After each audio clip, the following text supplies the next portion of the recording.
We were blue lit in an ambulance. It's the worst thing you could probably be told or hear as a parent. We should never have had to go through that. You was crying on the bed. Couldn't bear the thought of losing him. I know there's something wrong with him, but I just don't know what it is. He ended up having a ventilator. SMA, like spinal muscular atrophy. And I was like, well, what is this?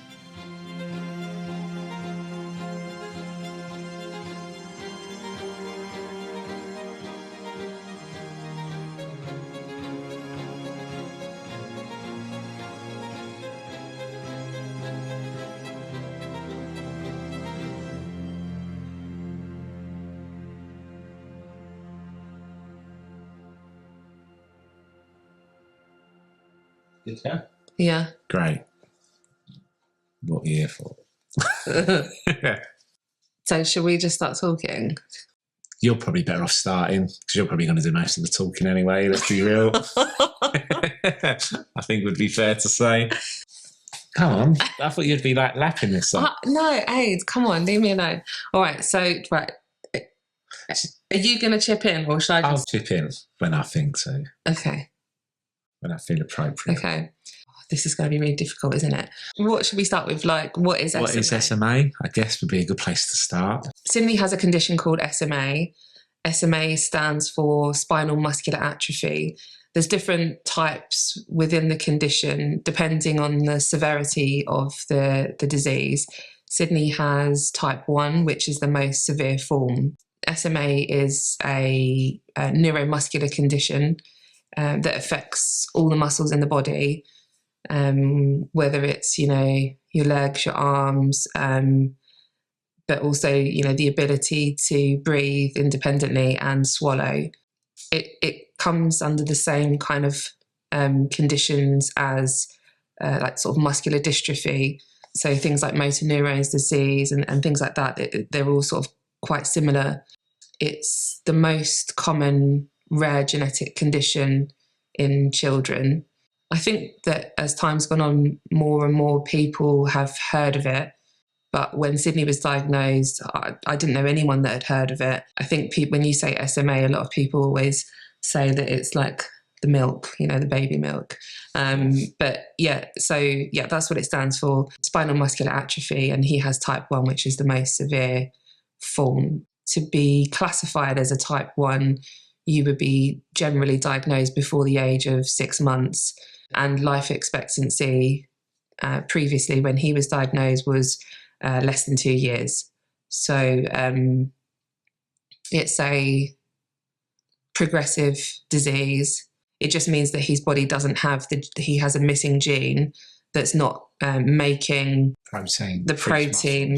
Yeah, so the gene that he's missing is the one that's responsible for producing the protein that keeps the motor neurons alive. And without that protein, the motor neurons die and your muscles waste away. So historically, it was a case of sort of losing all muscle tone.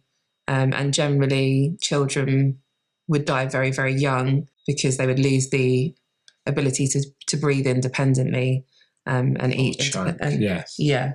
I think a lot of the children that we know were diagnosed because they had like a big respiratory event, which meant that they just rushed to hospital. Yeah.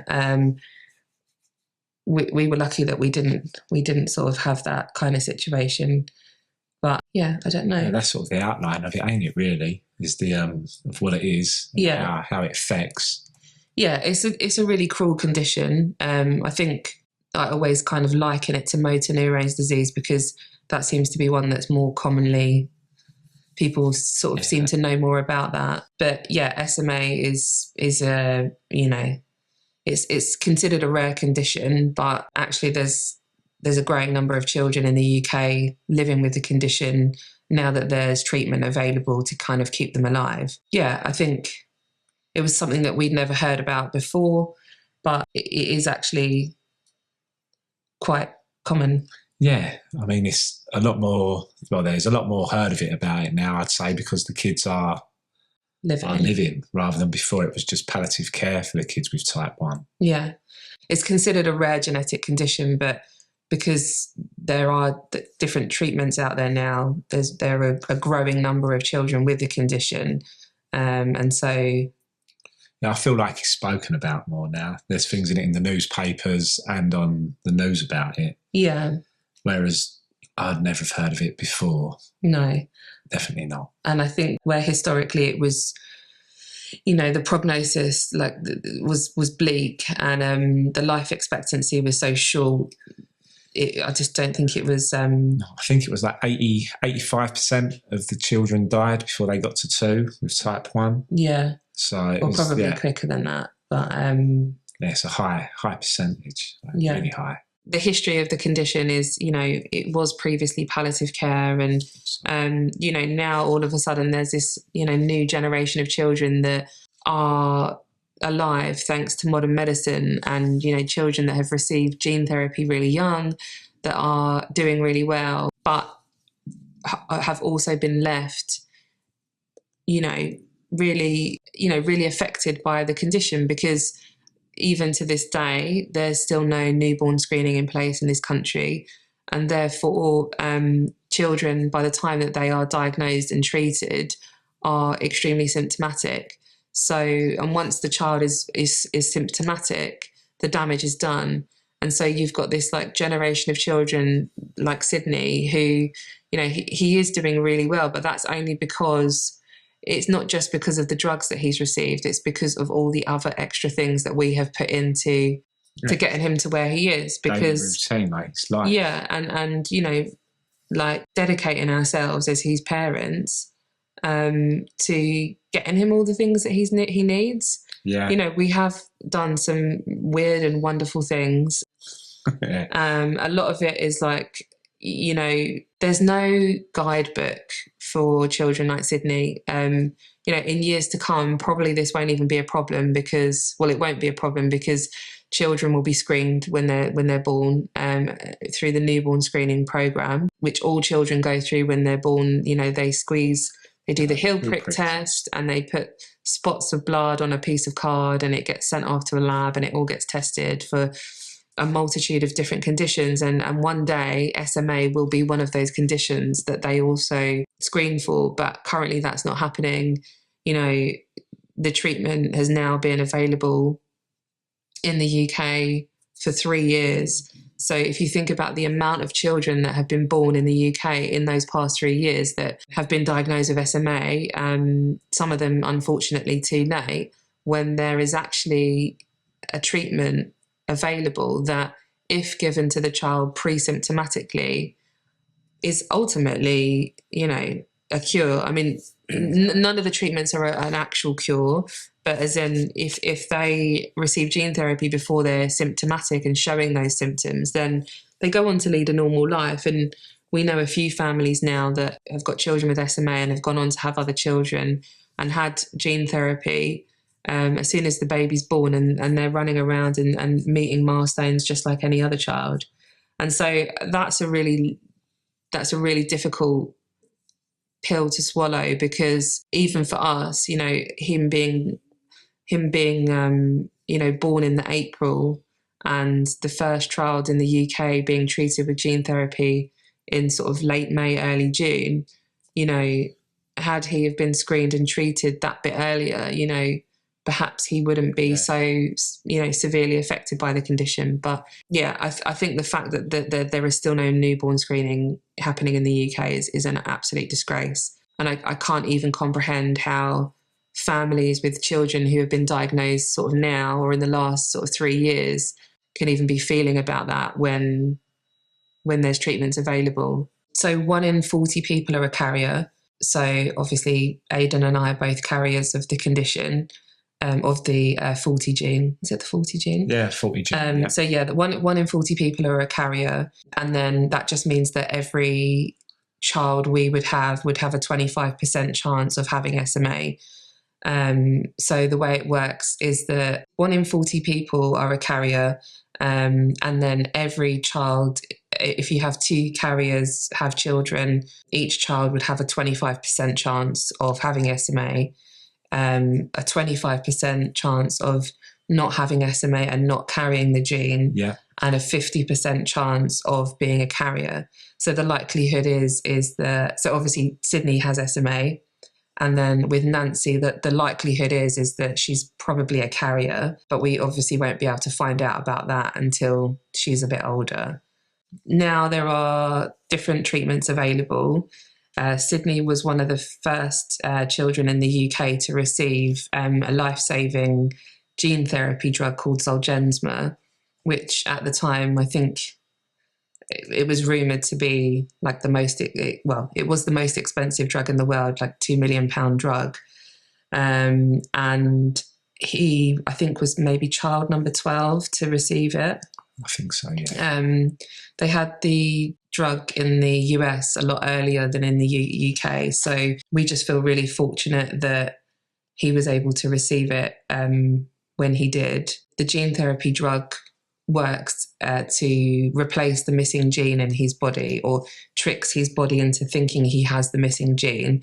So he then creates the missing protein to keep his motor neurons alive.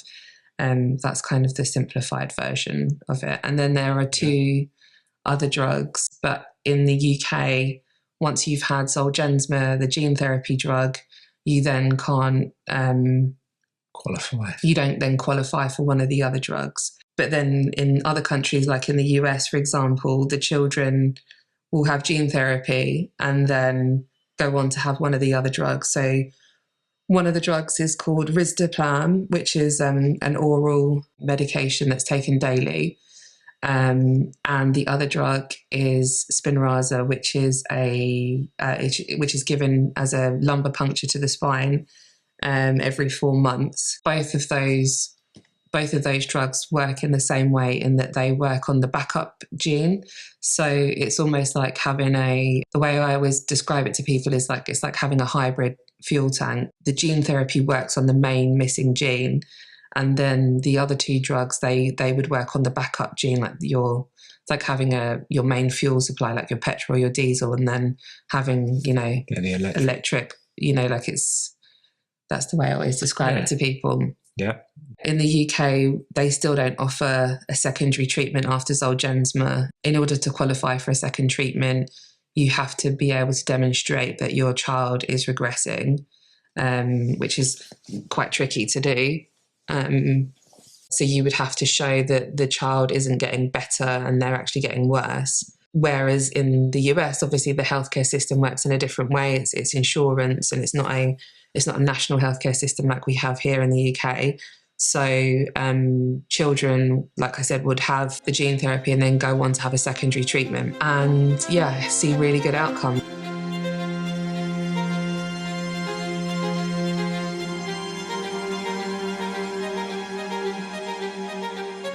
Yeah, so Sidney was born in April of 21.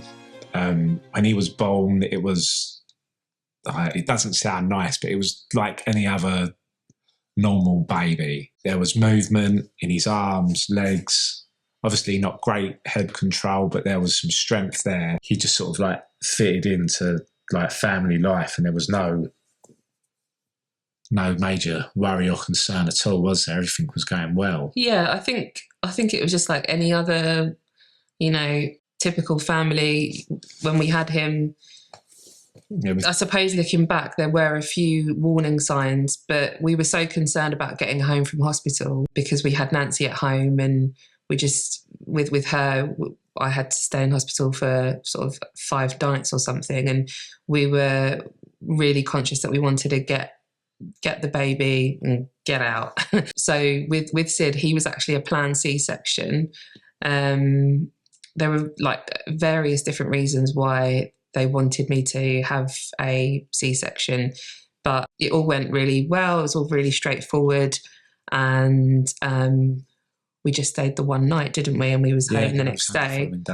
And the first 6 weeks of his life was just pure bliss, really. Really like that newborn bubble. He cried a lot. He had a really strong cry. I don't actually have that many videos of him newborn. I think just because where he was our second child, like I don't know, that sounds really bad, but the first child, you know, you're videoing them all the time. And when you've got, you know, I mean, Nancy was 3. Was she 3? 2.5. She was 2.5. Yeah. So when you've got a 2.5-year-old to look after as well, you know, the new baby kind of just has to slot into your family life. And that's something that I really struggle with, because I feel quite guilty for not having more videos on my phone of him and not really having a good understanding of how he was moving at that age. We don't seem to have any videos of him kicking or moving his arms around. I mean, it's really difficult to remember. But yeah, it wasn't until he was about 6 weeks old that we discovered that he had an inguinal hernia. And from that, he had to be under general anaesthetic, didn't he? Yeah, yeah. Yeah, and then coming round from that, it should have been a day case where he went in and then come out from the hospital. But he ended up having to stay in overnight because his oxygen levels took a lot longer to come back than they would normally for any sort of baby or child. We was told that it was probably because he was such a big kid, like such a big boy. He wasn't overly big. He was 9'2", I think, wasn't he, when he was born? So he wasn't like so he wasn't like a giant baby. Like, he wouldn't have been on the front of a magazine for like being like the world's biggest kid. Like, no, but it's true though. And yes, we was told that would be one of the reasons why it took so long for his oxygen levels to come back up. From then, Sophie felt that things wasn't right, I would say. Like, I would say that's probably when it raised your concern, I would have said, from then onwards. Because up to 6 weeks, everything was straightforward, wasn't it, apart from the hernia? There were a few things when he was born that that we did notice. One of them, when they come around to do the newborn checks, they do the reflex test, where they kind of assimilate like a sort of like drop of the baby to test their reflex reactions. And the doctor actually had to do that a couple of times. I think it was a junior doctor that was doing it, being overshadowed by another doctor. And so I think they just put it down to the doctor, like, not having done it properly, and then the other guy did it, and then they were satisfied. And we never thought about it, did we? No.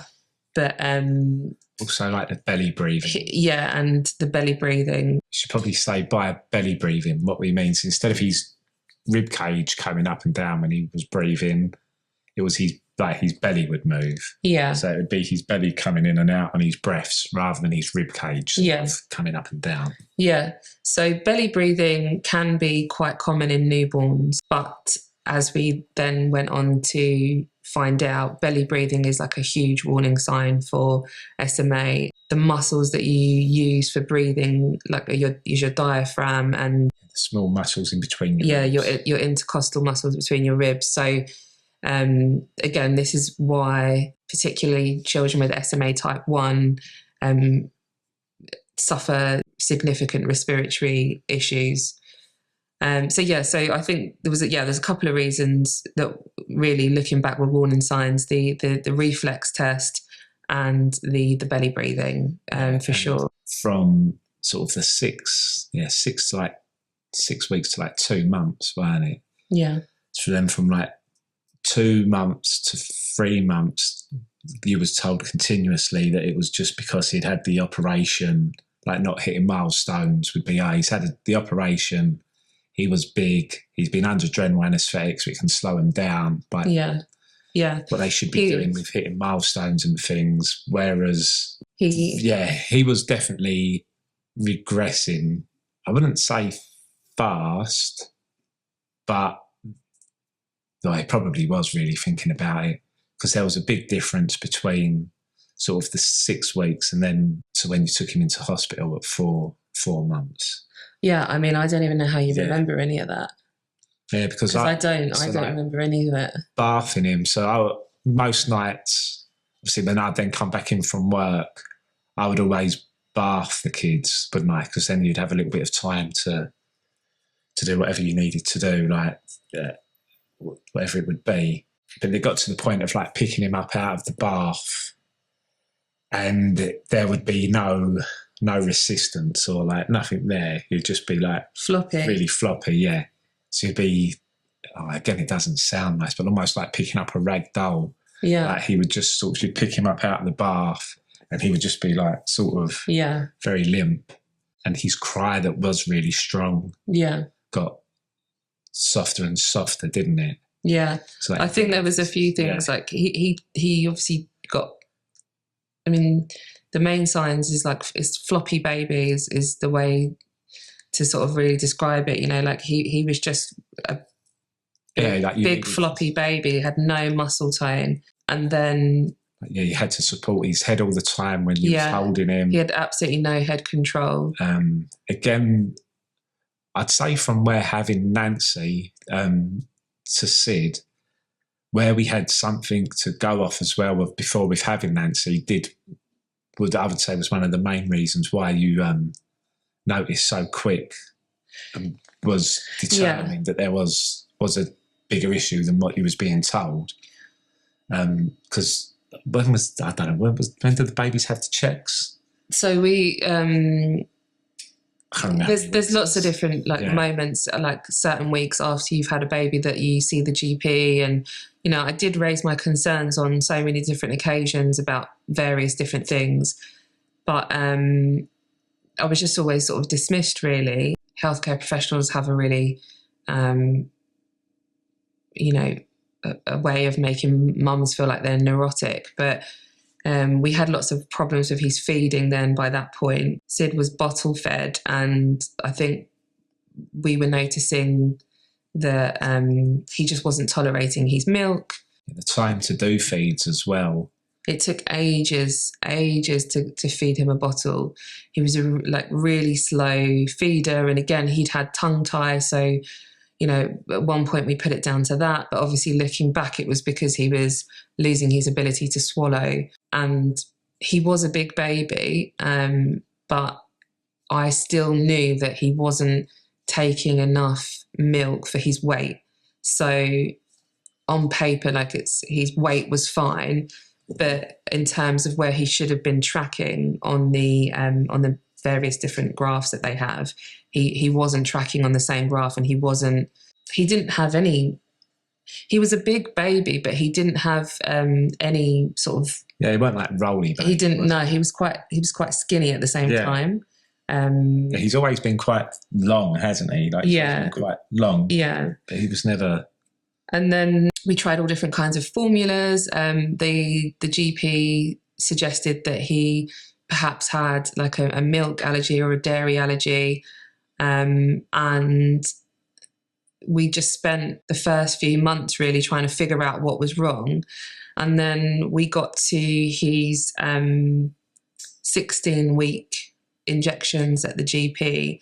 And the nurse said to me, so he's still not holding his head up. And it was almost like it was at that point that I sort of thought, yeah, that's right.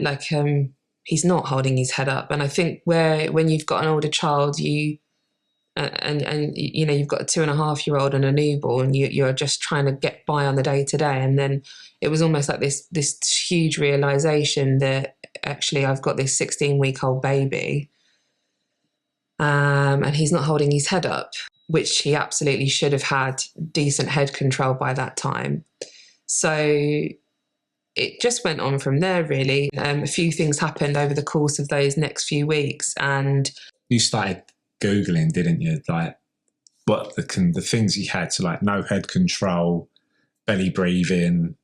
He had movement in his toes, but he couldn't lift his legs.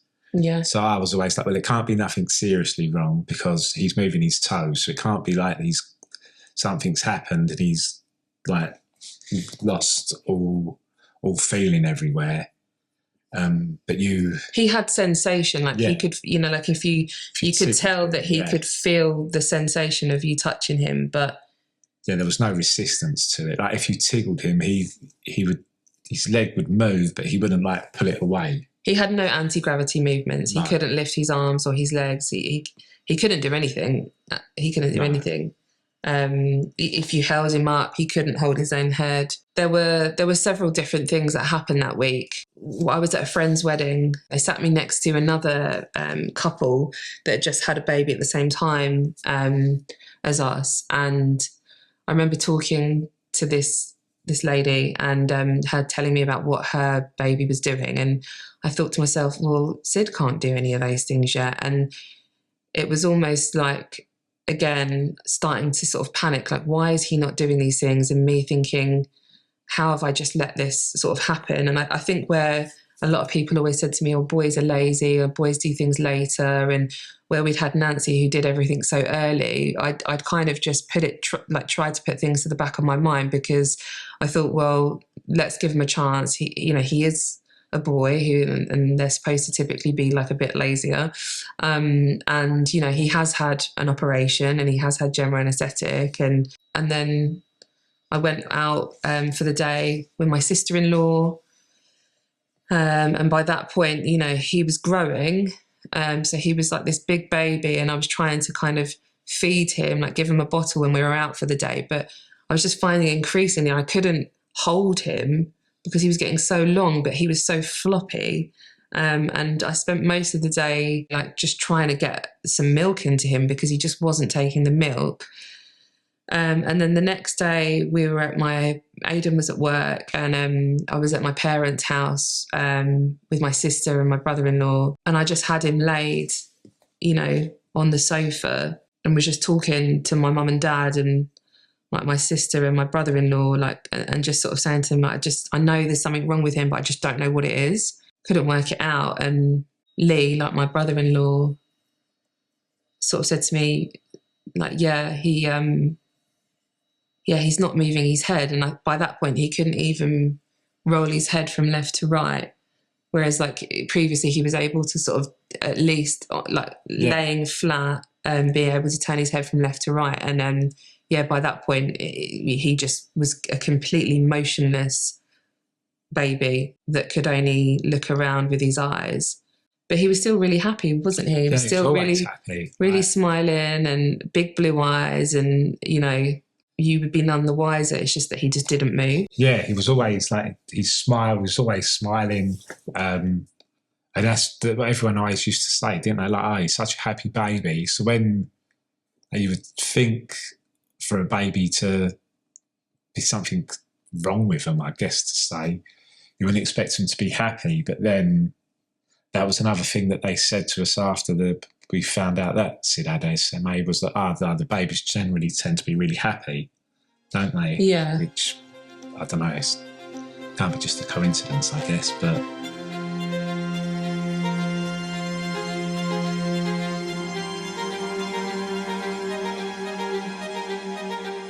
So, I came home and spoke to this, family friend. Their daughter-in-law is a GP. I was just trying to think of who I could get some advice from, because by that point I'd already asked for a paediatrics referral, and the waiting list was extremely long. They didn't think there was anything wrong with him, and tried to work out what it could be. But in the end, I sat on the bed and I Googled, and they say, oh, don't Google things, but I just Googled, and then that's when it came up, SMA.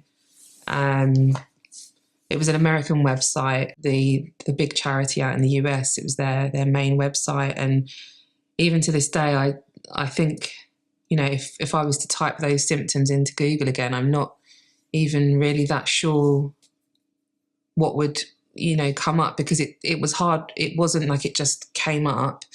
I had to really search for what I was looking for. And I suppose had I not have persisted, we would still be like none the wiser. No. It wasn't obvious. It wasn't like I just typed it into Google and it came up, SMA. Like it just wasn't like that at all. But by the time this website came up with all the different symptoms on there, the floppiness and the lack of head control, belly breathing, and even down to the tongue, he had like a twitchy tongue, like a snake or like a reptile. Yeah, right? his tongue used to quiver, tongue fasciculations. And so he basically just ticked every single thing, like without getting really upset. The only way I can describe that feeling is, when something really bad is happening and like your insides of your like stomach just kind of, it's just like pure doom. Because it wasn't a case of like not knowing. I knew for sure that was what it was. Like there was no other way. It could be anything else.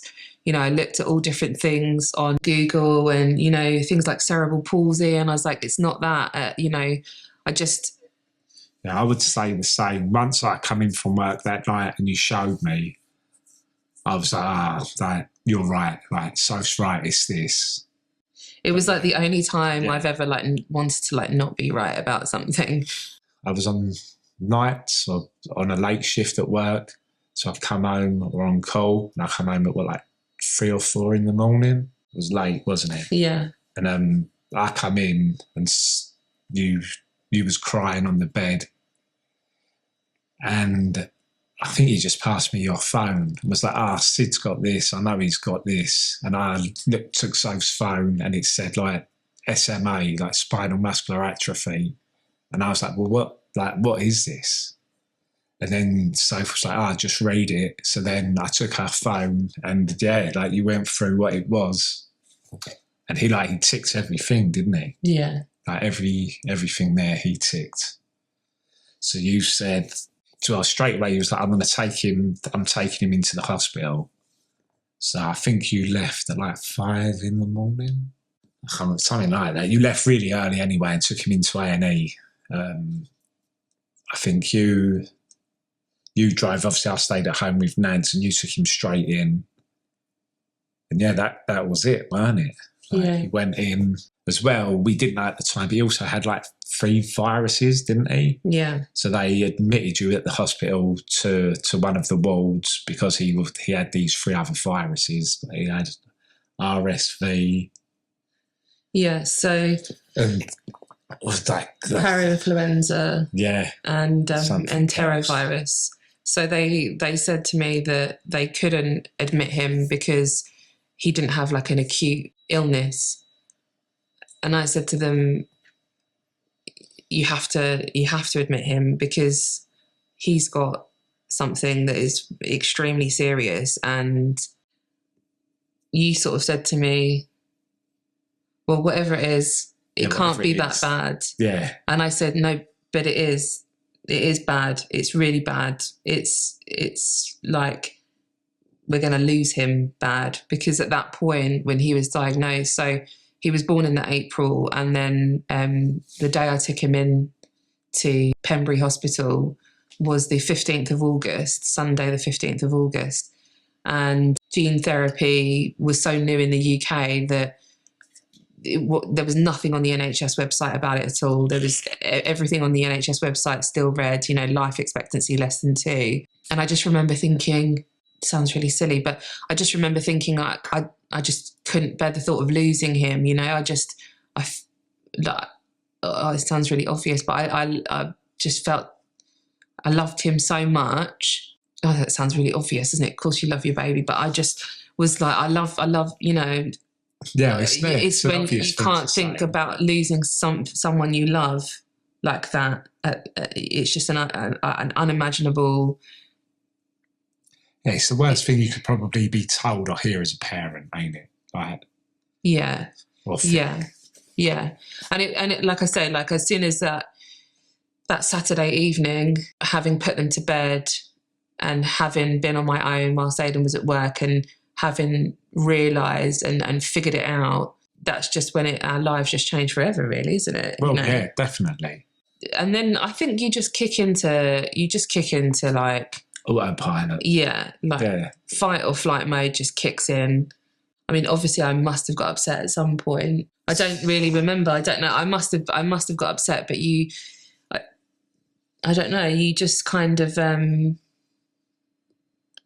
you realise that you've got a job to do and you've got to get it done, and there wasn't really any time to be getting upset and to waste, you know. So in the meantime, I had used like the power of social media to look for other families with the same condition and try and work out like what we could do. By that point, I had like Googled the different treatments and seen that the first child in the UK had received gene therapy, I think in June of that year. So this was now August. Yeah. And I found, I mean, all of these people have ended up becoming, you know, friends and people that we are now part of our life, really. Yeah. But I found a friend of mine, Megan, her son, she had been campaigning for the drug in the UK because her son, he's about 6 months older than Sidney. And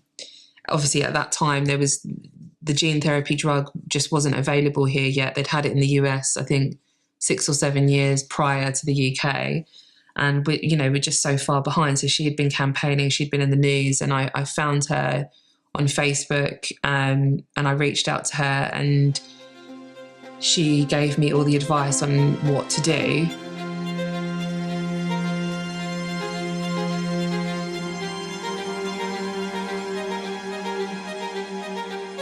And so we were really lucky. We from taking him in to Pembury, Tunbridge Wells Hospital on that Sunday the 15th, he received It's all right. He received gene therapy sort of 2 weeks later on Monday the 1st of September. So to get him from, you know, diagnosis, I mean, it wasn't official diagnosis because obviously he had to have blood sent away for genetics. Yeah. But they were so sure on his symptoms that they began the process of ordering the drug, having it shipped over. His bloods had to be sent off to the Netherlands for testing. Yeah. Like it was some really crazy process we had to go through. And yeah, he received his new genes on that Monday the 1st of September. So it was really I think even now to this day, in the UK at least, to go from realising what he's got to getting gene therapy, it was very quick. And I contacted, so because, you know, naturally the NHS, it has its pros and cons, doesn't it? You know, I mean,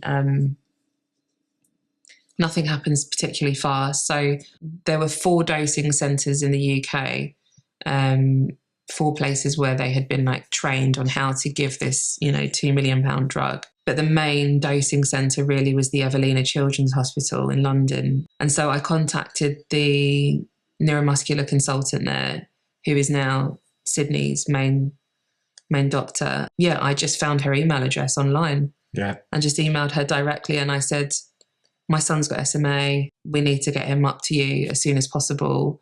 Please, can you talk to Pembury, like Tunbridge Wells Hospital, and make it happen? Because even though now looking back, 2 weeks was a very quick, really fast. But at the time, it seemed forever. Yeah, it felt that.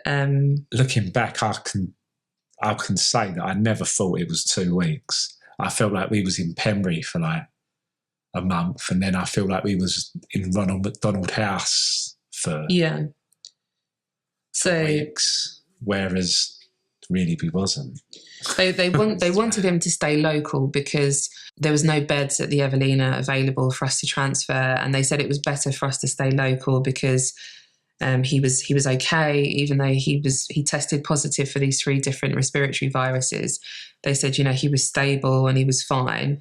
And obviously they had to go through this whole procedure of ordering the drug and having it shipped over, and it had to go via different countries and have this whole like insurance thing on it. It was it was unbelievably complex. Because in Pembury as well, he was in his own room in Pembury, wasn't he?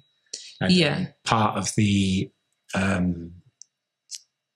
not rules, but that would part of the thing for having sole gens with the gene therapy is they can't have a certain virus, can they, at the time? Was it RV9? AAV9. AAV9. Yeah. So they can't give the sole gens with the gene therapy if the kid has AAV9 at the time. There's so much riding on it. It's not just a case of, you know, and yeah, it's a huge deal. Like, it's a huge deal. It's, you know, like I said, like the most expensive drug in the world. Well, they can't have the antibodies for it. Yeah. They can't have the antibodies for AAV9 because that is the virus that they give with the Zolgensma. So yeah, they piggyback it on. Yeah, the new gene is piggybacked onto the virus and then injected into the child. So the child can't already have the antibodies for that particular virus. So, and also the child has to be well. So we spent those two. Well, I don't know how long we were at Pembury, but I think it was a week. I feel like it was a week. It was just over a week, I think, until there was a bed available at the Evelina. Tuesday or Wednesday. They had to spend that time making sure that he was fit and well and getting him better, ready to receive the gene therapy. And then we were transferred, I believe, on the Friday of the second week. Because it was our wedding anniversary. They transferred us up to the Evelina. We were blue lit in an ambulance, which I think that still terrifies, or not terrifies you, but yeah, it was like one of the most awful experiences of my life. Because as well, it was like towards the end of COVID, weren't it? So we weren't really allowed both to be there.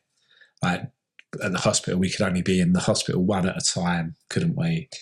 But I think only one of us could go in the ambulance, so the other one had to drive. I drove, didn't I? And you went up in the ambulance. Yeah, so it was post-COVID, but even at that point, there was still really big restrictions in places in all kind of like pretty much all settings, but definitely in the hospitals. But I think that's when you know it's bad, because they allowed us all in the hospital, didn't they? Yeah. So we were both allowed in. My mum was there, my dad was there, and I think that's when you know it's bad. But you know, if they're letting during COVID, they're letting your whole family in. That's when you know it's bad, right? And we just had a constant stream of people turning up outside the hospital. It's always still really, it's all a bit of a blur.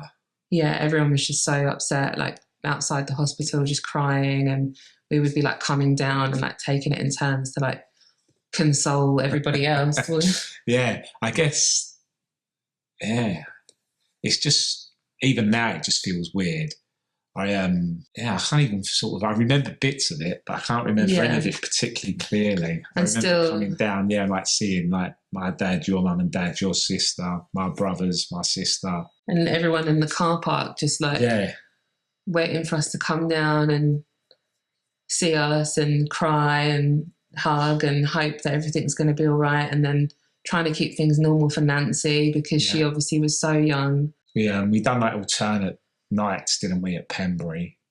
I think do 2 nights. I think to begin with, like, I didn't want to leave the hospital. I think I quickly realised that it's too much. It wasn't fair on her for me not to be there for her, and also you get very limited amount of sleep. So, and then that was kind of it from there on in. It was like, this is our new life, and we've just got to try and make it as normal as we can make it. And you know, there's not really any time for sadness, because we had to keep him alive. That was it. That's what we spent the first 2 years of his life really doing, is keeping him alive and making sure he stayed safe and well. And as well, like you were saying, not to have too much of an impact on like Nancy as well. Yeah, right. It's a strange space to operate in, really. Yeah, isn't it? Really. Like, it's strange anyway for like any kid to have a new little brother or sister, but then I'd say for their mum and dad to be out of the way, it's hard. Yeah, when you think to that time, having just gone through COVID, the entire world knowing what that was like, having just come out of shielding and all those things that we had, not shielding, but all the restrictions, for us to then go straight back in, so that we then had to shield, and it was like, it was like properly shielding. Yeah, we weren't allowed. And it was just really difficult, wasn't it? Because obviously we needed help and support from our family, and you know, thankfully because of COVID, people had a better understanding of what that means in terms of. Yeah, I'd say that made it easy, didn't it? Like not being able to see other people, not socialising, or like social distancing even. Yeah, Nancy was due to start at her new preschool, and thankfully they were really understanding. And we had to delay her joining because obviously the risk was too great for him. So she missed out on, you know, half a year of preschool. Yeah, we just had to adapt, didn't we? I think very much. You know, it's just really life changing, and I think you have to just get on with it and focus on the task at hand, because there's no time to be worrying about how you're feeling. You know, I think naturally everyone close to us was, you know, devastated for us. Like my mum, bless her, you know, just hit the deck in the hospital. It's like on the floor, like sobbing to the consultant, and you know, I'm trying to like get my mum up off the floor, and it's like, you know, I think everyone around us was like absolutely devastated.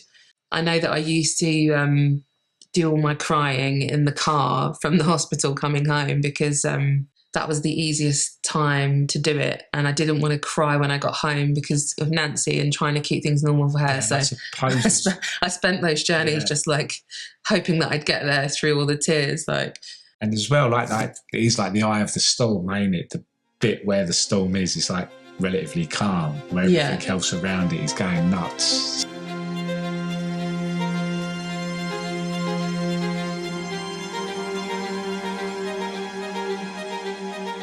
We were like training to become nurses and physiotherapists and occupational therapists, and like this is the thing, like our life turned upside down in so many different ways, but one of them was like how to then care for our child, because you know you go from sort of like, you know, we've done this already, we knew what we were doing as baby number like two, going from being a parent to a carer. It's not from the night. Yeah, well, it is. It's a carer, ain't it? Yeah, so you're like a parent and a carer. Yeah, and as well, in amongst all of that, I was then off work for 6 months, weren't I? From the August following through to the April of the following year. My work was really good, weren't they? Yeah. Just signed me off, and that was that. Just sort of left us alone, didn't they? Yeah. Which was a relief as well, because like financially things were different. Yeah. So I was on shift work at that time, but still on call out. So like 33% of my money is done through call out and shift patterns. So to still have that coming in was a relief, weren't it? Because at least we didn't have that to worry about. But yeah, but it's still. It affected every part of our life, didn't it? Yeah. Every single bit of our life was affected by it. Yeah, yeah. And I think like it's, you know, fundamentally changed like who we are. Like for me, for sure, like I feel like a different person now to the person I was previously in some ways, not in all ways, but like in a lot of ways, I've just got I just see life differently now. And yeah, I think, it changes your life dramatically. You know, all of a sudden the first thing I think we were taught was how to suction. So then, like lots of children with SMA, they struggle to manage their secretions, which is like, you know, the saliva in your mouth, or,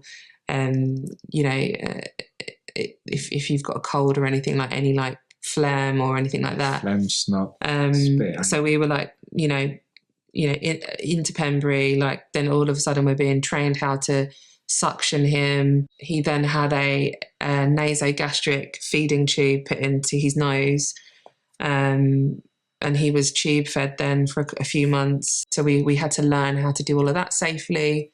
And so there was like little time to be worrying about anything else apart from now learning how to keep our baby alive and healthy. And it just went on from there. And, you know, over the course of the last like 3 years, we've had to just learn all sorts of things, haven't we? Yeah. And yeah, trained in like a ventilator. Yeah. So lots of children with SMA have serious breathing troubles. Sidney always belly breathed from when he was born, which they told us initially that would go away, but it obviously didn't. He ended up having a ventilator, which was, like really difficult to accept at the time. Really difficult to accept because, you know, no one wants to see their small baby on a ventilator, right? Like it's just horrible. But it was one of those things where we just had to, you know, I think we had to spend another week in hospital for that, didn't we? We had to spend a week in hospital. So after he had the gene therapy, then they kept him for a week after that on the ward. And then the week after that was when we had to do the training for the vent. And also his cough assist. Yeah. So, he's got lots of different pieces of equipment that essentially have supported him from like a respiratory perspective and, like, you know, without a shadow of a doubt saved his life on multiple occasions. And we're really grateful that we've got those tools. And but it's just hard, isn't it? It's just hard to accept that that's your life, and all of a sudden, you know, your child relies on all these pieces of equipment and you can't just pop anywhere anymore. Like it's, you know, and we used to put him in his car seat and he'd be like choking on his own saliva because he obviously was losing the ability to swallow. And, you know, going everywhere after he had the gene therapy, we'd have to go up to the Evelina every week for bloods. But obviously we couldn't get on public transport because he was so vulnerable. So we would drive every week up to London and, you know, he'd be like choking in the back of the car. It was like an incredibly stressful period of our lives, wasn't it? Yeah, like, and even the bloods as well was like horrible. It was horrible for Sid, like especially. I think like getting blood out of any baby is tough, but children with SMA are notoriously difficult to bleed. And so I think the weekly blood test became just absolutely traumatizing. And so much was riding on those results because he was on a course of steroids to protect his body. So he was like immunosuppressed and we were trying to get him weaned off of the steroids, but so much was riding on the results that it just the quicker we could get him off the steroids, the quicker we could like start returning to some like normality in our lives. The bloods, I would say, has even had an effect on him now because definitely. He don't like strangers touching his arms. Yeah, he doesn't like anyone. He doesn't like anyone touching his arms. Anything tight around his arms, he gets really upset, doesn't he? Yeah. He's just had to go through so much, hasn't he? In 3 and a bit years, like. Yeah, he's had to go through so much.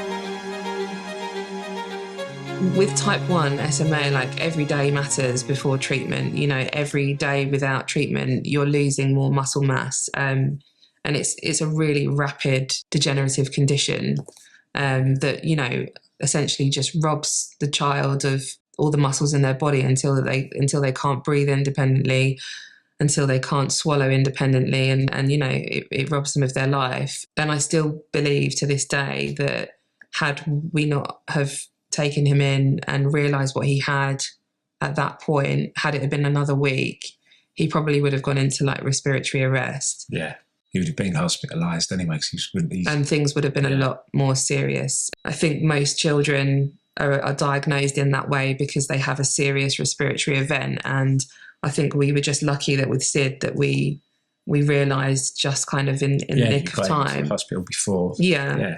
RSV is a respiratory virus, which for the average person is just a cough and a cold. But RSV can be really, really serious for children with underlying conditions. And as we later discovered, it's the most serious thing that a child with SMA can contract. You know, fatal. forget COVID, it's really fatal for children with SMA. So Sid then went on to receive a RSV vaccination every 4 weeks for 2 years.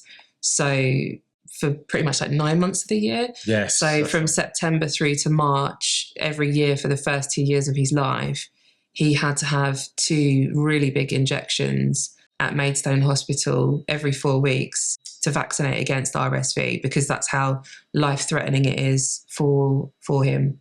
Given that at the point of diagnosis, he actually had RSV, plus parainfluenza, plus enterovirus, he was on the path of becoming a very, very poorly child.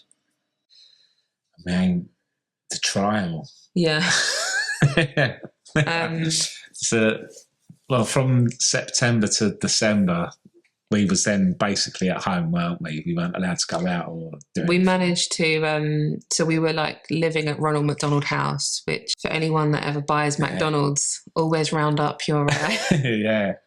always round up your donation at the end. Shout out. So, no, Ronald McDonald House obviously became our sort of home for a bit. Yeah, for 3 or 4 weeks. And Nancy, like, between like my parents and things, like they would bring Nancy up to us and we would spend some time together as a family. Ronald McDonald House was they was unbelievable. Yeah, they really took care of us. Basically, it's like a hotel, isn't it, for parents? It's like a Premier Inn for parents of children who are really unwell. Yeah. But no, so and then after that, when we were finally discharged, it was Nancy's birthday, and we're just trying to make things nice for her, because, you know, it was just a difficult time. And then another family with a child with SMA made me aware of a clinical trial called the Respond clinical trial. I think their child wasn't eligible. There was different, like an eligibility criteria, but thankfully Sidney met the eligibility criteria. So yeah, we started applying. The trial was to receive one of the secondary drugs, which would like boost the amount of protein in his body to, you know, keep his motor neurons alive. I think in that period between him being given the gene therapy and for like the next 3 months, I think his consultant said to me, it kind of takes like 3 months for the drug to be like fully up and running in the child's body, because of the way that it works. Like, it has to sort of reach as many parts of your body as possible. And so I've looking back, very much felt that he still continued to decline even after receiving gene therapy. So obviously after we realized what he had, you know, we then started to video him a lot more, because to keep an eye on his progress. Yeah. And I still very much feel that he still lost a lot of movement in that period of time. And so when this other family mentioned the clinical trial to receive Nusinersen injections in his spine, the drug, like, it's called Spinraza, but it has 2 names for the drug. We realised, like, we have to try and get him onto this clinical trial. And so, yeah, we spent a long time. There was all different trial sites all over the world, wasn't there? The guys in America, there was like lots of different hospitals and places in America that were doing it. Yeah. And we got accepted in a couple of different locations, but they were really difficult parts of the States to get to. Like, they would involve like multiple flights and things like that. But there were also 2 trial sites in Spain. And so we was obviously really pushing to try and get a space there, because it, you know, logistically would be a lot easier, knowing that we would have to fly frequently to and from. Thankfully, I speak Spanish. I was going to say, a big part in Spain was that you spoke Spanish. It definitely helped. They definitely didn't want to take anyone that was like not nationals, really, because of the language, even though they all speak really great English. But and so eventually he got a space on the trial. And so at Christmas time that year, he was finally weaned off of his steroids. And in January, we flew him straight out to Barcelona. And yeah, that was the start of the next phase. Things weren't already mental enough. So yeah, so as if things weren't already stressful enough. Yeah. We sort of decided to ramp it up a level. And go and live in sitches for. And then so we 8 weeks. relocated to a sort of town just further along down the coast from Barcelona called Sitges. And we rented an Airbnb there. Mum came out with us and looked after us, looked after Nancy whilst we was in the hospital out there. And yeah, that was our life for a period of time, wasn't it? For the whole of, January and February and half of March. And then for the next 2 years, we flew to and from every 4 years. Every 4 months. Sorry, every 4 months. And yeah, Sidney received Spinraza injections, which is like a lumbar puncture into your spine every 4 months. So they take a small amount of his spinal fluid out and replace it with a drug. As part of the trial, they did it under general anaesthetic. So he was having general anaesthetic every 4 months. So it was a straightforward procedure, but like a lot for us as a family. Yeah, I would say in a way as well, it helped in a way, especially them initial first, that long period of time over there, the first one. I think helped us like reset a little bit, I think. Yeah. Especially as well, probably to go away and it be sunny probably helped as well. I think, he really has benefited from having the extra drug. Definitely, without a shadow of a doubt. He's definitely, his progress since getting the secondary drug has been huge. Yeah. Like, it's like muscle juice, every time he had another injection, we saw him doing something new or something stronger or something for longer. And it was a really, we questioned at the time, are we doing the right thing? I mean, there's been so many things that we've gone and done that have been frowned upon or like against what his doctor has told us. There was so many things that, they said that he would have to be peg fed. And then, he's not, he's orally fed now. And, we took his NG tube out. We've done so many things that have been against what the medical professionals have told us. His main consultant really was not, she didn't want us to go to Barcelona, and she didn't think it was a good idea. I mean, obviously flying anyway is a risk. And then obviously we had to carry like an obscene amount of equipment with us. I think the first trip we basically packed up everything. We had to hire 2 cars when we got out there. It was a huge commitment. It wasn't like just nipping over to like Spain. It wasn't a holiday. No. But then Sitges kind of became our second home for the next couple of years, and we made some good memories as well.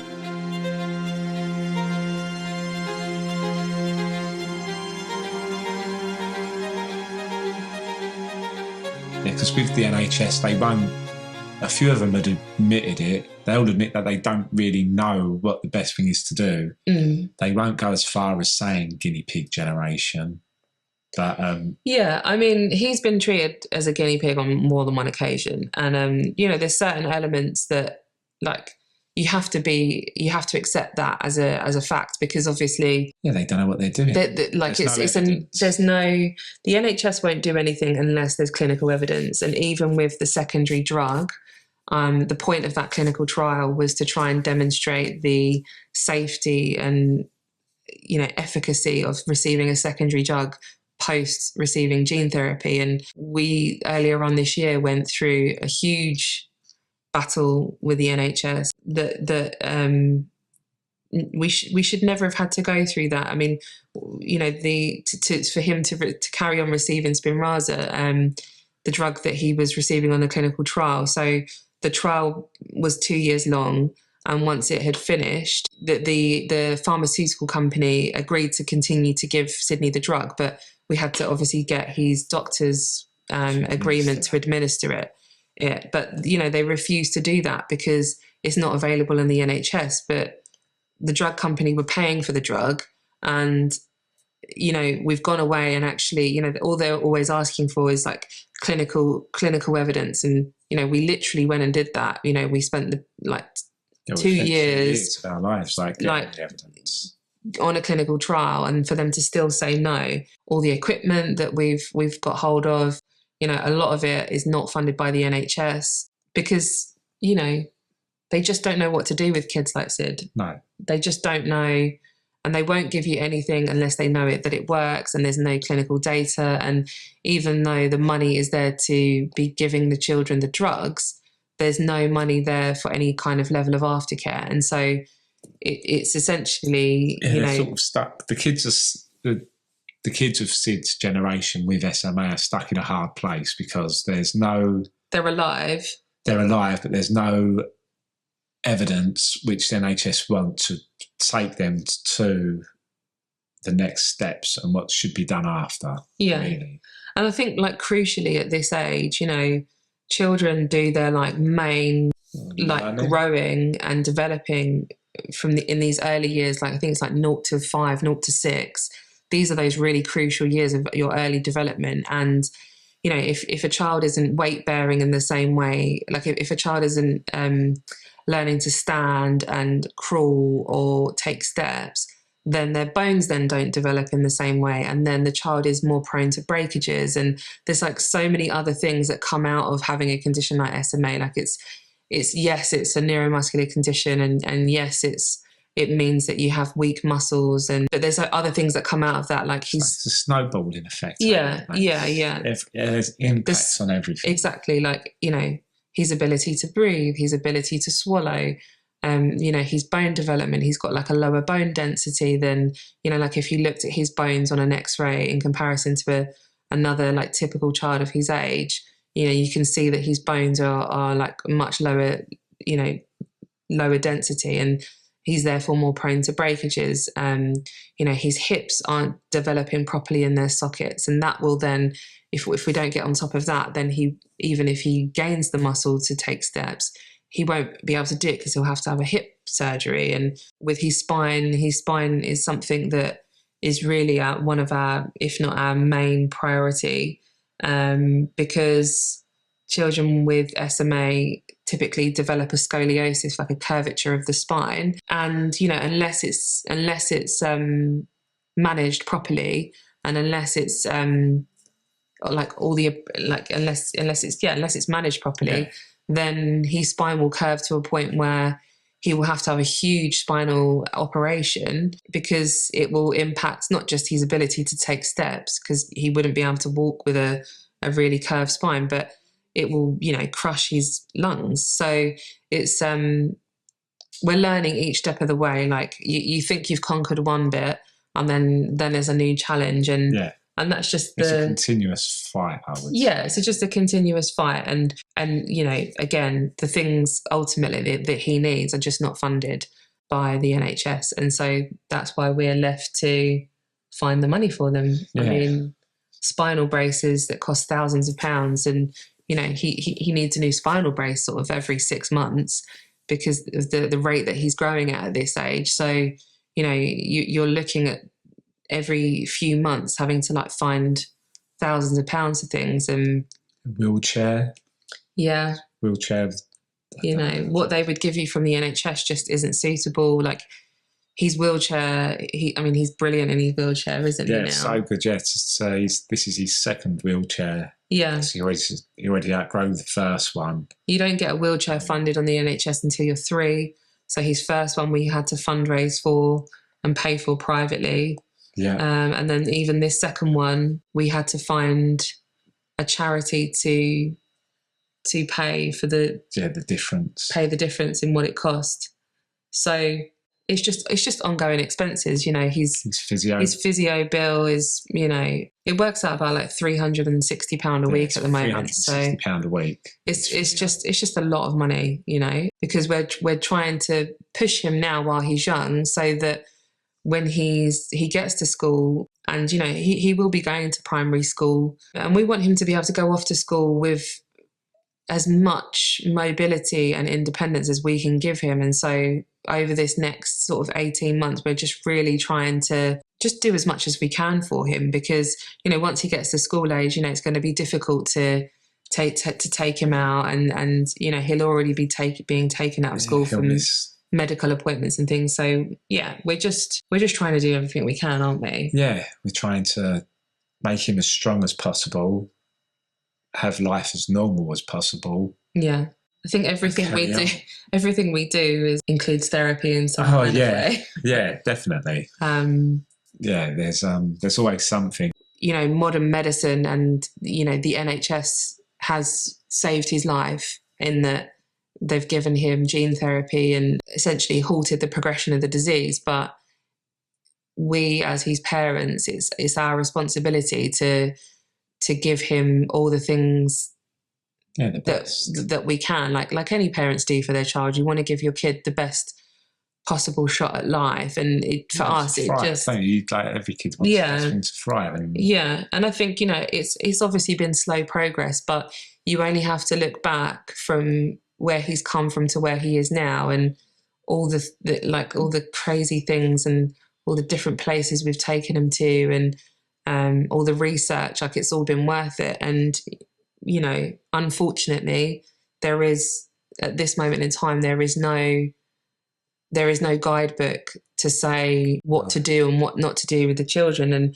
so it's left to us as parents researching and advocating for the things that he needs.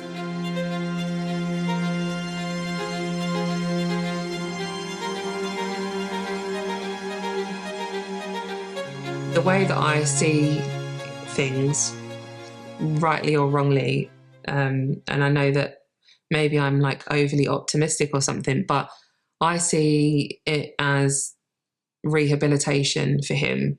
You know, the condition has robbed him of so many things that most of us take for granted. And I just want to be able to give him back the things that he deserves to have, for a decent quality of life. You know, if you think about what it is to have a decent quality of life, it's having dignity and having independence and, you know, being able to look after yourself. And, you know, unfortunately, the damage is done for him, and we're just trying to work on what he's got left to try and give him the quality of life that he deserves, you know. Independence. Yeah. I mean, he will always rely on a carer, I would imagine. You know, he's going to need,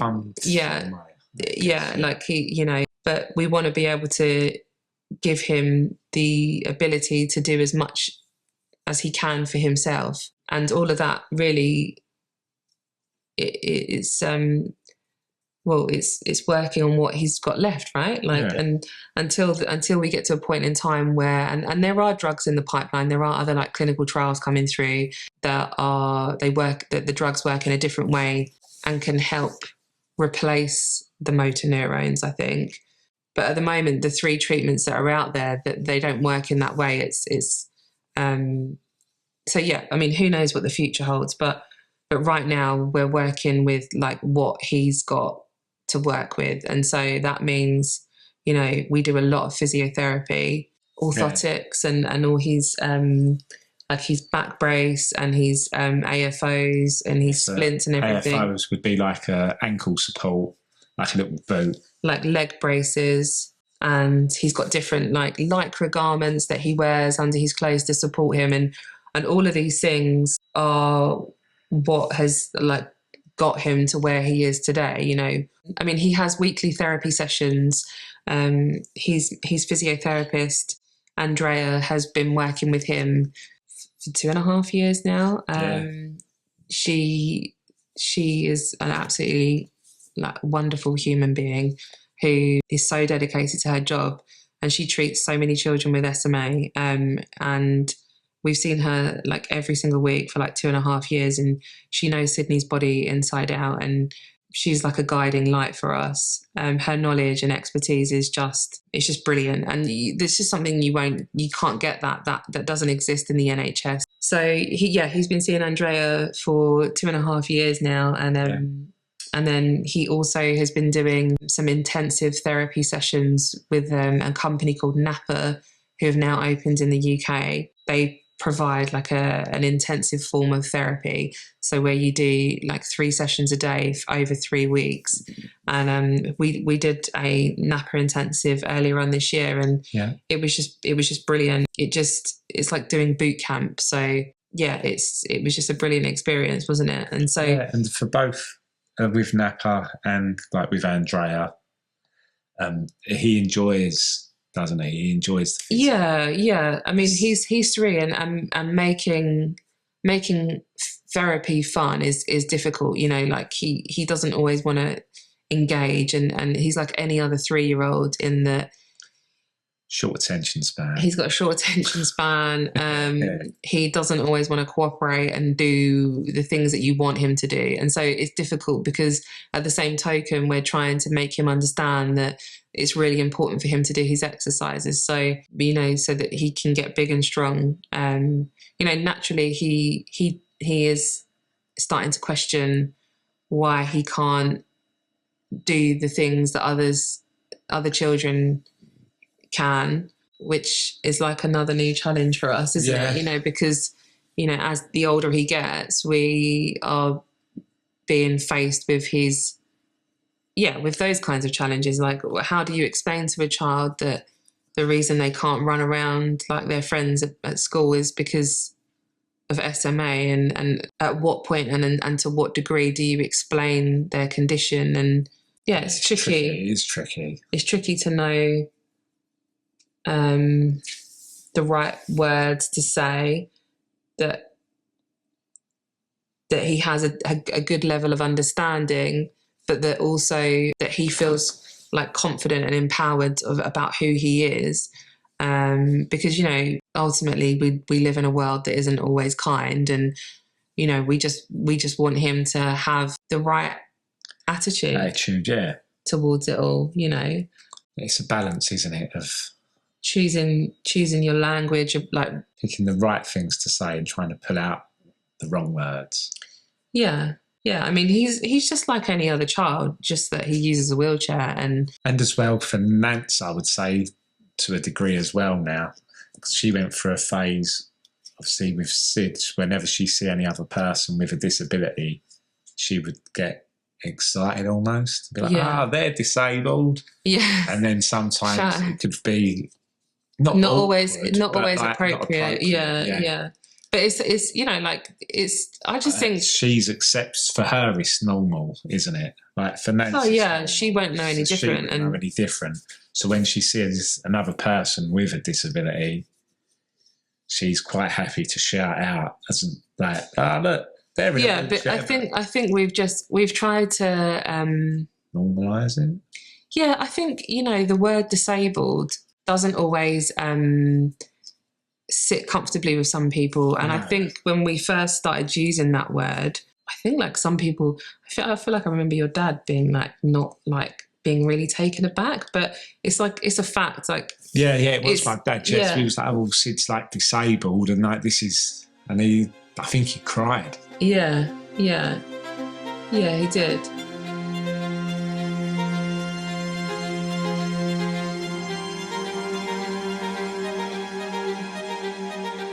Yeah, like fundraising and why we do it. I would say it's probably a bit of a British thing as well, isn't it? Like, people don't like talking about it. Or initially I was very, not nervous, but I like, you don't want to feel like you're begging, do you? Which obviously you're not, but it's sort of a weird place to be in, because we probably went from a family or a couple that used to like donate to people or give people money that needed it for things, or for their kids, or for like cancer, or for whatever it was, to then be put in a space where you are the people asking for it was awkward, probably. I think we realised... not awkward, but uncomfortable. Yeah, initially for me. I think we realised pretty early on that we were going to have to do fundraising. It was just one of those things where we went from having 2 salaries to 1 salary, and that salary was almost like not halved, but because you were then not able to do... Yeah, I wasn't able to earn because you was on 30% of my wages. You was on like sick pay or whatever. So I was on basic pay. Yeah. And I think we realised really early on that I can't remember at what point we set up our first fundraising page, but we realised pretty early on that all of a sudden we weren't going to be able to pay our mortgage and all of our bills and keep on top of life as it was, and that I would never be going back to work, or at least not for the foreseeable. It just wasn't feasible. And then that's how the fundraising journey sort of came about. Yeah. I think we first set up I think it was a GoFundMe page in like the early October after about that time, or the November time, something like, well, it was October, I think, because we actually had his first charity game of football in the November, which looking back is a massive blur. Probably too quick. I felt extremely uncomfortable. It's really hard. Like Aden said, you know, for me personally, having always been like a really independent person, and you know, like I've travelled a lot and lived in all different places and always stood on my own 2 feet. I've always like had a decent job and never had to rely on anyone. To go from that to then you are relying on everyone for everything, not just in terms of our support network, but like even financially, like going from knowing that we've never been in any kind of like debt or anything to then all of a sudden being faced with, you know, life is going to be extremely different for us. I think that's just a bit of like, maybe like a bit of a British mentality. I don't know. Yeah, I think, I've always found like the events that we've done like some really, I mean, we've been really lucky to have a great set of friends. Both of us have really brilliant friendship groups. My friends have been fantastic. They did a really big fundraiser quite early on and raised a lot of money, which was they put in so much effort for that. My parents have done a lot. Like my dad's done a hell of a lot of fundraising, and we're really lucky that we've got that network of people around us and that support around us to help us keep the funds coming, because everything is so unknown all the time, and you know, all of a sudden it's like we need this new thing, whether it's like a new piece of equipment or a new... Yeah, if it's a walker or a new brace. A mobile standing frame, a new lycra suit. I mean, we've been out to Italy to get him some of the things that he needs, because that you just can't get them in the UK. Yeah, we've been to lots of different places. We've been out to the USA to do hydrotherapy at an intensive place out there. All of these things cost money, and, you know, they're things for him that... Yeah, without doing the fundraising, we wouldn't be able to afford nowhere near to do... We wouldn't even be able to afford to do his physiotherapy every week without doing fundraising. No. Because that in itself is more than a mortgage. Absolutely. Absolutely. So without doing them, Sid wouldn't be doing as well as he's doing. Yeah. There's no doubt about it. He wouldn't be where he is today. No, and it's a holistic approach, right? You know, it's not like one thing is responsible for his progress. It's like it's everything that comes together. It's, you know, his routine, what he's eating, how he's sleeping, you know, the exercises that he does, all the orthotics that he wears, you know, the different kinds of therapy we do, hydrotherapy, physiotherapy, you know, all the different pieces of equipment that we bought, you know, that we've had to privately purchase, you know, his vibration plate, and they're thousands of pounds, like his parallel bar, his mobile standing frame. And, you know, we do our best to try and get things funded via the NHS, but ultimately we learned very quickly that you just can't, they just will not give you these things. We do always try, and we have had success in some things, but it's quite often too little too late. You know, he's developing and growing, and we need to make sure that we're intervening and putting the right things in place at the right time for him. And also he's still wanting to be progressing with it. Yeah, absolutely. I mean, we went through long periods of time where we were waiting for standing frames and all of that. Do you remember? Yeah. And that's when we just realised, like, he can't wait any longer. Like, he cannot do any weight bearing. This was at that point in time. we needed to get him weight bearing so that his bones were developing properly, and we couldn't get him a standing frame, and he wouldn't have been able to stand up or being in a standing and do weight bearing without the support of a standing frame. And the GoFundMe page, anyone can set up a GoFundMe page, and it was great to begin with, but we realised, well, I never felt very comfortable thinking that people might think that we were spending that money on whatever, because ultimately the money just goes. GoFundMe pages, there's no not policing of it.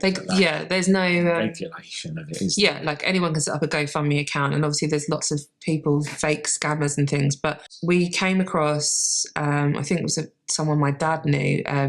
We came across the charity Tree of Hope, and Tree of Hope is a charity that essentially helps to support disabled children and their families.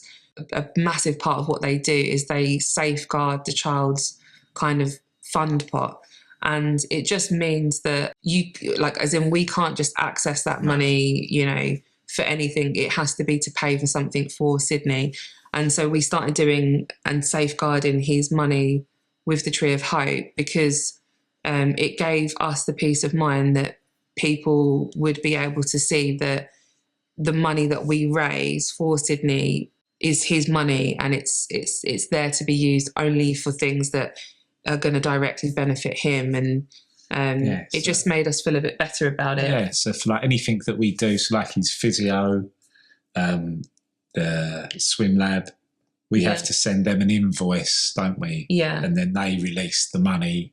They will pay the invoices directly to the company. And also by donating via the Tree of Hope, because they're a registered charity, you can also tick the gift aid box, and it also means that other businesses and stuff can donate via there. Whereas obviously a GoFundMe is not as it's not the same as donating via an established charity. So the fundraising is just, it's been one of those things that we've been really lucky to have people around us to help us keep that going.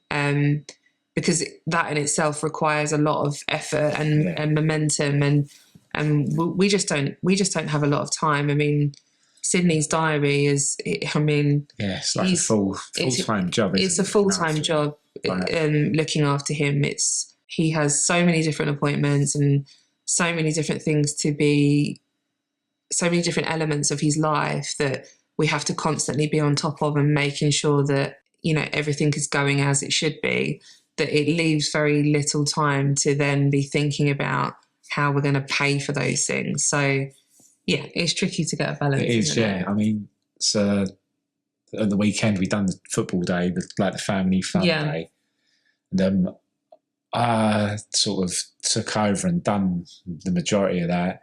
Yeah. And it got to a point where you was like, why are you always on your phone? Yeah. I think people don't realise the effort that goes into the fundraising. And no, and it was to get all of the auction and raffle prizes. I probably sent hundreds of emails to companies and people.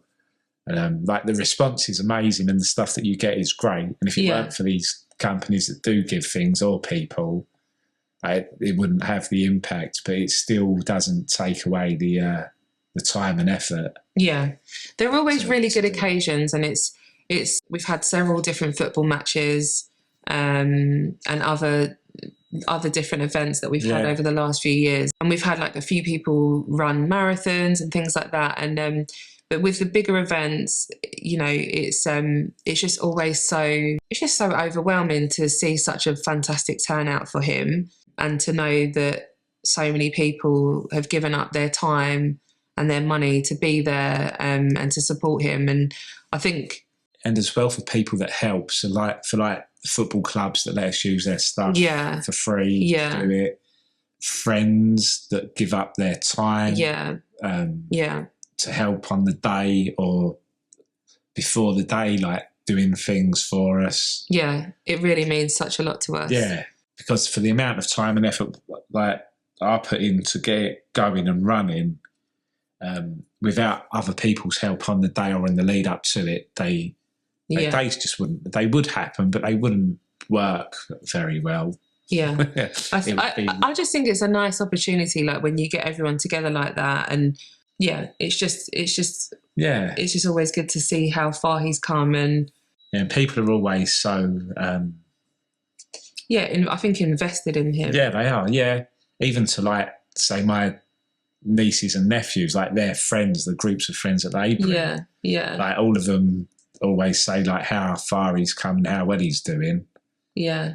So it is And I think if for anyone that like, and we with his Instagram page, we try to keep things as updated as possible. I mean, such a lot goes on in 24 hours in this house and in his life that it would be impossible to share everything. I mean, it's just incredible. And I think it's only the people like really closest to us, or like maybe Sidney's, he's got a one-to-one carer who spends a lot of time with us. And it's only when you're with us that you see the amount of effort that goes into the day-to-day. It is pretty manic. And I think, I don't always think people like get to see that side of things. So, no. It's like the duck. The top looks calm, but underneath the water, a duck. Yeah, they're going Isn't it shit crazy. For a duck to a swan. I'm more with the people.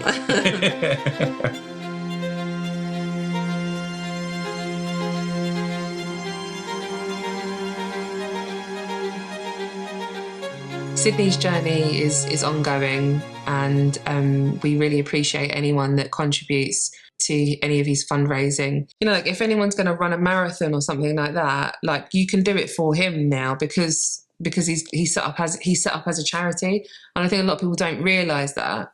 So like you can actually on his Tree of Hope account fundraise for the child. We're always really grateful to everybody that shares Sidney's story and that are able to donate to his page. If you would like to fundraise for Sidney, you can do your own fundraising campaign within his Tree of Hope site. All the links to his account are in the bio of his Instagram page. Thank you. It's a wrap.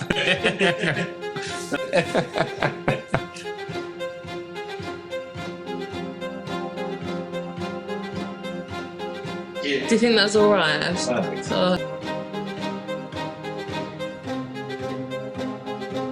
Do we need to clap again? No, sorry. It's all good.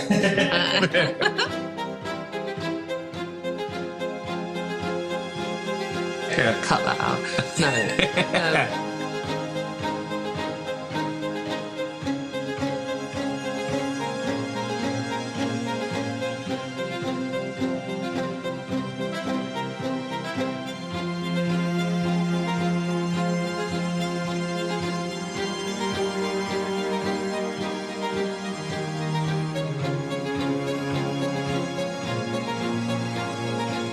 If that's true. That's true, yeah. So it's your like your muscles in the trunk? In the trunk, yeah. That's why right. it's called SMA, spinal, yeah, because they're the ones that get affected first.